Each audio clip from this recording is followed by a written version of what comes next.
Amidst the public spotlight and great ambition to return to glory, Ferrari is actually shaken from within.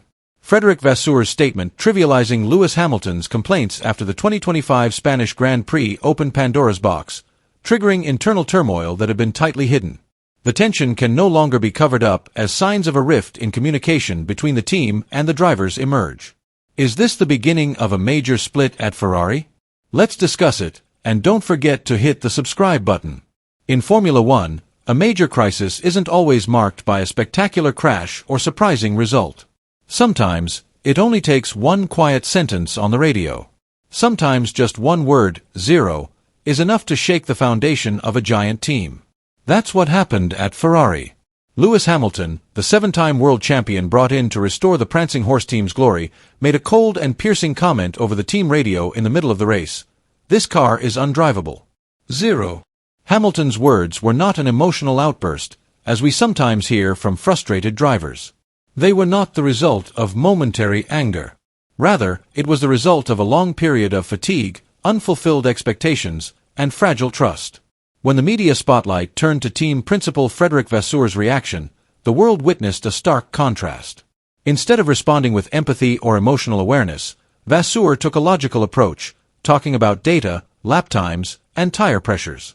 He declared that Hamilton's performance was not that bad, based on the lap times. He insisted that everything was under control. But the public, and Hamilton, knew that nothing was under control. This marked the beginning of a significant rift between the two key figures in Ferrari's ambitious 2025 project.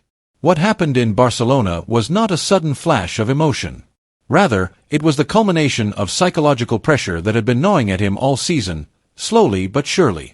The tension hidden behind diplomatic smiles and political comments finally reached a boiling point. In Miami, Hamilton's tone took on subtle sarcasm, a bitter irony understood only by those familiar with the team's internal dynamics. In Monaco, he appeared sullen and cold, reluctant to open up to the media. He was not reluctant to speak because he had no words. He had too much to hide. But in Spain, everything came crashing down. The frustrations he had suppressed did not manifest as the rage or emotional outbursts that many might have expected. Instead, they manifested in a more painful way: surrender. Today's Ferrari is not the Ferrari fondly remembered by its loyal fans. It's not the Ferrari of Jean Todt, Ross Brawn, and Michael Schumacher, when emotion boiled over with every victory and the team's unity seemed unshakable. The Ferrari of 2025 under Frederic Vasseur now feels too sterile, too technical, full of numbers, graphs, data, and simulations. It lacks warmth and human touch. Here, the conflict begins. Lewis Hamilton is not a driver who can be treated like a number on a spreadsheet. He is a leader, an icon, and a symbol of true passion in this sport. Hamilton doesn't just rely on speed and strategy. He thrives on trust, warm communication, and a sense of belonging that grows with the team. To him, winning is an emotional journey lived together as one. But that is precisely what seems to be fading from the Ferrari garage these days. The atmosphere is too quiet and cold. It's not due to a lack of ambition, but rather a lack of soul. For Hamilton, this is not just a distraction. It threatens his identity as a true warrior on the racetrack. Rather than showing empathy or sensitivity to the escalating situation, Frederic Vasseur comes off as a corporate manager busy reading weekly reports in the boardroom.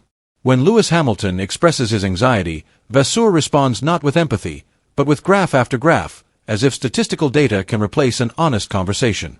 Perhaps his original intention was to defuse the tension. However, as many observers believe, the opposite has happened. He has poured gasoline on the already smoldering fire. Vasseur's comments were also considered tone-deaf. He seemed unable to read the emotional state of his team. He seemed unable to grasp that Hamilton's complaints were about more than understeer, suspension settings, and hard tire wear.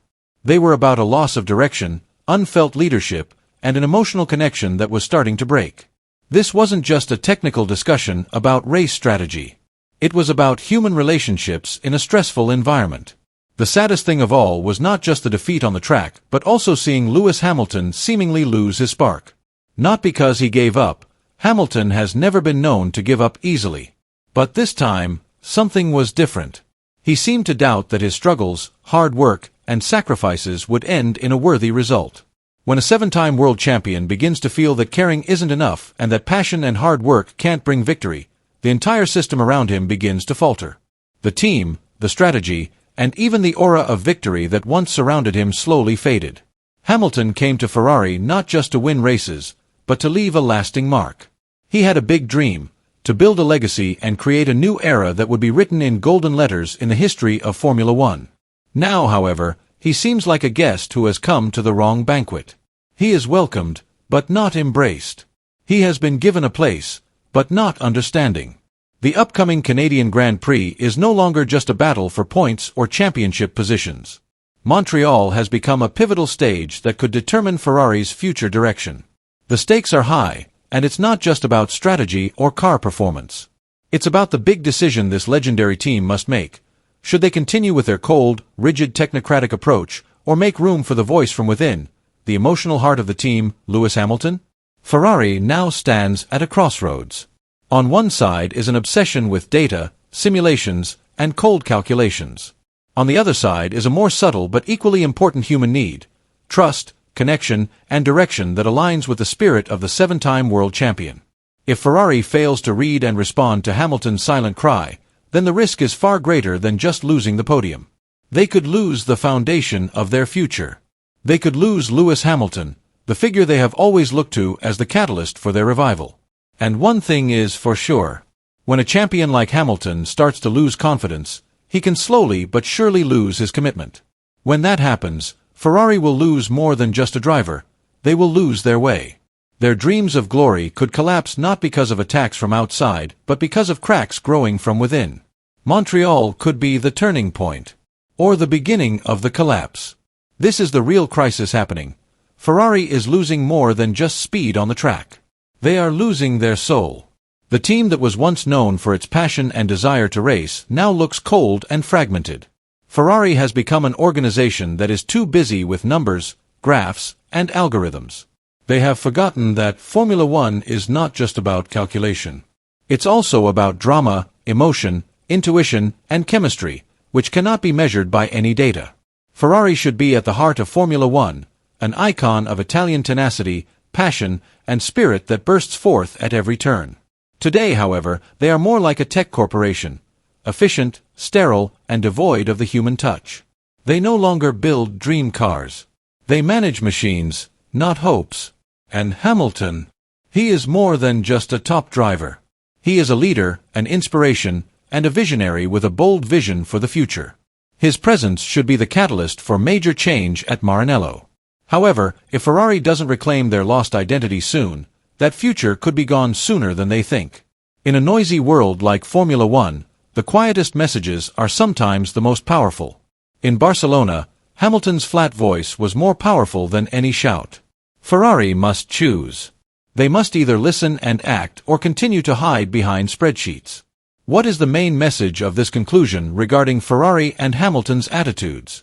Share your thoughts below.